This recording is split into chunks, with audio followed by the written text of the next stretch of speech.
السلام علیکم دوستو، آج ہماری منزل چوک سرور شہید سے تقریباً 40 کلومیٹر کے فاصلے پر موجود اڈا جوانا بنگلہ تھا۔ جوانا بنگلہ جانے سے پہلے ہم نے دوستوں کے تعاون سے کچھ راشن کے پیکٹ بنوائے۔ ہم نے یہ سوچ لیا تھا کہ ہم سیلاب سے متاثرہ بہن بھائیوں کے لیے راشن لے کر جائیں گے اور کسی بھی سیلاب سے متاثرہ بہن بھائی کو راشن دیتے وقت نہ فوٹو بنائیں گے اور نہ ہی ویڈیو بنائیں گے۔ راشن کے پیکٹ بنوانے کے بعد میں اور رشید بھائی تھال اسٹوڈیو سے principal Waqar Younis public school چک نمبر 650 TDA محترم محمد یونس خان صاحب کے ساتھ جوانا بنگلہ کی جانب روانہ ہوئے۔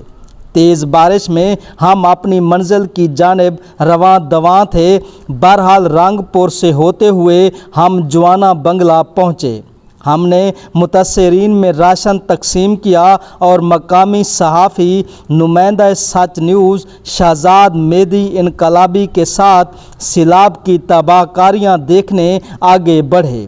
جوانا بنگلہ مین اڈا سے تھوڑا آگے جائیں تو سڑک کے دونوں جانب سیلاب کی تباہ کاریاں دیکھ کر دل کانپ کر رہ جاتا ہے۔ لوگوں کی فصل اور مکان دونوں طرف سے ڈوبے ہوئے تھے۔ لوگ نہر اور سڑک کنارے اور ریسٹ ہاؤس میں متاثرین کے کیمپ میں پناہ لیے ہوئے اپنے گھر اور مال کو ڈوبتا دیکھ کر پل پل جیتے اور مرتے ہیں۔ لوگ اپنی آنکھوں سے کسی اونچی جگہ کھڑے ہو کر اپنے گھر دیکھ تو سکتے ہیں مگر اپنے گھر جا نہیں سکتے۔ جو شخص بھی ملتا آنسوؤں کی ایک لڑی اس کی آنکھوں سے نکل کر دامن کو تر کر دیتی۔ اپنے گھر سے بے گھر ہونا شاید دنیا کا سب سے بڑا دکھ ہے، جیتے جی انسان کو مار دیتا ہے۔ ہم صرف ان کے آنسو پوچھ سکتے تھے، انہیں دلاسا دے سکتے تھے مگر ان کے اندر کا دکھ ہم محسوس تو کر سکتے تھے لیکن اس دکھ کا مداوا شاید کوئی بھی نہ کر سکے۔ اداس چہرے، آسمان کی طرف اٹھتی بے بس نگاہیں شاید خدا سے یہی فریاد کرتی ہوں گی کہ گھر ہوتے ہوئے بھی ہمیں بے گھر کیوں کیا گیا۔ بہرحال ہر طرف تباہی کی ایک داستان تھی، ایک ایسی داستان جس کا منظر آنے والے کئی سال شاید ہماری نظروں سے اوجھل نہ ہو سکے۔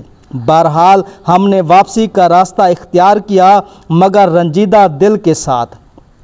خدا را جب بھی سیلاب سے متاثرہ اپنے بہن بھائیوں کی مدد کرنے جائیں تو انہیں راشن یا کچھ بھی دیتے وقت ان کی ویڈیو اور تصویریں نہ بنائیں۔ ان کی مدد اس نیت سے کریں کہ اللہ دیکھ رہا ہے اور وہی آپ کو اس کا اجر دے گا۔ ہم سے جتنا ہو سکتا ہے اپنے دوستوں کے تعاون سے متاثرین تک راشن پہنچا رہے ہیں اور ان کی عزت و نفس کو مجروح کیے بنا کسی بھی فوٹو اور ویڈیو کے بغیر ان تک مدد پہنچا رہے ہیں۔ اگر آپ بھی اس کار خیر میں ہمارے ساتھ شامل ہونا چاہتے ہیں تو ہم سے رابطہ کر سکتے ہیں۔ آپ کی امانتیں حقیقی متاثرین تک ہم پہنچائیں گے۔